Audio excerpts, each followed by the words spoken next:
I know you mentioned HST real quick. Can we hop over to HST and can you talk a little bit about when does someone need to start charging HST, and what does that all involve? So HST is required when you have a taxable supply over $30,000.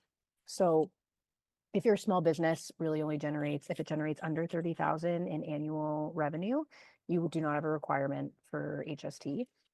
Also, if you're an exempt service, you don't have a requirement for HST. So Mm. aromatherapy, probably if you're selling, supplies and things like that, you probably would if you're doing Yep. well.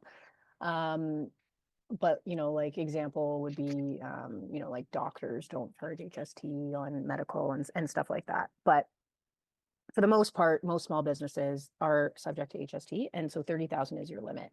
Now, Mhm. you can choose to register earlier if you want to, but most people don't. I think that most small business owners don't love HST. It True. does make things a little more complicated to track because when you aren't charging HST, it's money in, money out. And, if Mhm. I spend $150 on something, that's my expense. Well, when you're registered for HST, you actually have to separate the HST from your expense. Sure do. Takes a lot Yeah. more steps.